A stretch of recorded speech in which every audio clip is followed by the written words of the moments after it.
Je suis Jeanne Boézek, je suis journaliste et bienvenue dans le Making of des jours, le podcast des jours.fr.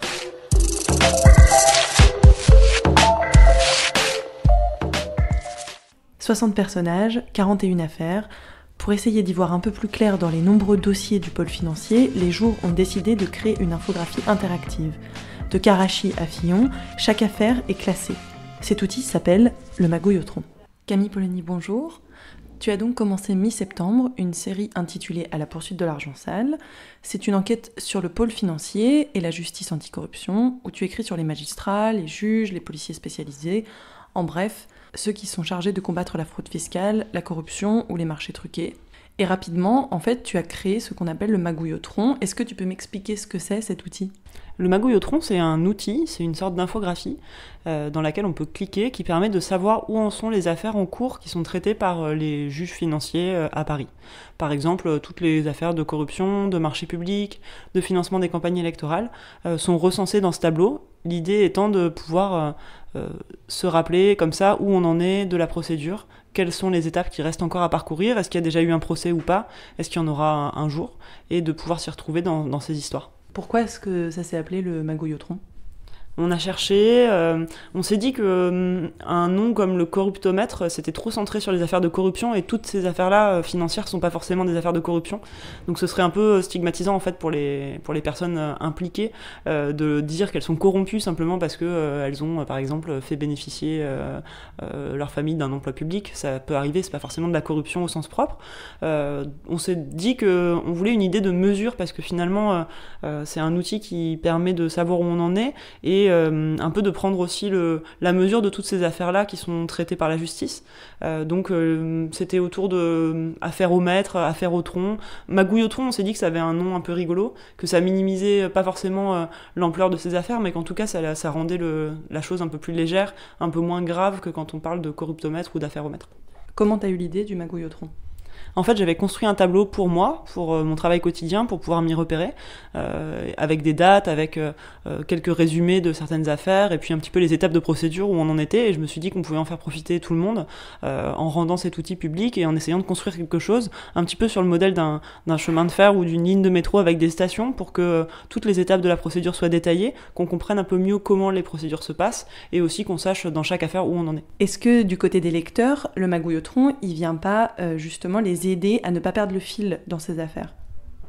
Oui, en fait, c'est quelque chose dont on m'avait parlé, y compris des amis journalistes m'ont dit, mais au fait, cette affaire-là, des affaires très anciennes, comme l'affaire de Karachi, comme même l'affaire du financement libyen supposé de la campagne de Sarkozy en 2007, c'est des affaires dont on entend parler à un moment, on connaît leur déclenchement, on connaît parfois certains développements quand il y a une perquisition, quand il y a une audition, quand quelqu'un est mis en examen, on sait que ça arrive, mais ensuite, entre le moment où ça commence, le moment où des personnes sont mises en examen, le moment où elles sont jugées, et puis aussi pour se rappeler de la peine, le Magouillotron, ça permet de tout réunir dans un même endroit au lieu de devoir chercher en fait, où est-ce qu'on en est de cette histoire-là. Là, au moins, c'est un outil unique qui permet de faire le point sur l'avancée de l'enquête ou sur les condamnations quand elles ont été prononcées. Plus globalement, à la poursuite de l'argent sale, c'est une obsession sur les jours qui traitent du pôle financier.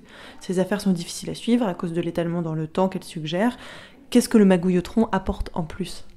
En fait, ce qu'on essaye de faire avec cette obsession, c'est à la fois de raconter le travail des enquêteurs, des magistrats, le travail de la justice sur les affaires financières, et aussi de revenir un peu en détail sur certaines affaires qui nous semblent importantes ou qui ont des développements récents.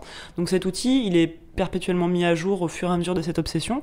Ça permet d'avoir un suivi dans le temps, et ce qui est un peu l'un des objectifs des jours. C'est-à-dire que cette obsession, je l'ai commencée mi-septembre, je vais probablement la poursuivre jusque l'année prochaine. Et tout le temps où je serai en train d'écrire cette obsession, à chaque fois qu'il y aura de nouveaux développements dans une des affaires du Magouillotron, on mettra le Magouillotron à jour. Et puis dès le départ, on n'a pas encore publié toutes les affaires sur lesquelles j'avais pris quelques notes dans la première partie de mon travail. Donc on va aussi en rajouter au fur et à mesure des affaires qui sont traitées depuis longtemps, mais qui n'ont pas forcément été déjà recensées dans le Magouillotron. Est-ce que tu as déjà eu la satisfaction de pouvoir dire qu'une affaire est terminée sur le Magouillotron ? Oui, mais une seule fois. pour l'affaire HSBC, qui était une affaire de fraude fiscale qui impliquait une banque suisse, qui avait permis à des contribuables français de mettre leurs économies dans des paradis fiscaux. En fait, cette affaire elle s'est conclue le mois dernier parce que la banque a signé une transaction avec la justice française où elle accepte de payer 300 millions d'euros en échange de l'abandon des poursuites. Et là, c'était la première fois qu'on a pu enfin remplir la case dénouement dans cette affaire-là sur le Magouillotron. Pourquoi est-ce que tu as eu envie, sur cette nouvelle enquête, de travailler sur le parquet national financier ?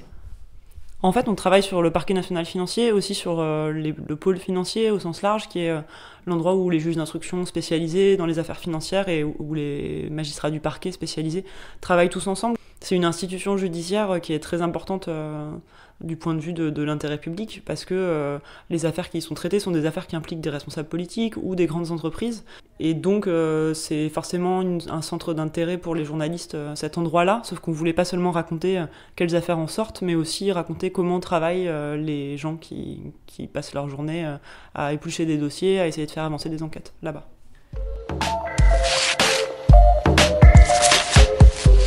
Ce deuxième épisode du Making of des jours est terminé. Le Magouillotron est disponible sur lesjours.fr dans l'obsession à la poursuite de l'argent sale. Vous pouvez nous contacter sur Instagram, sur Facebook, sur Twitter et par mail à contact@lesjours.fr. Pour un nouvel épisode de ce podcast, on se retrouve la semaine prochaine.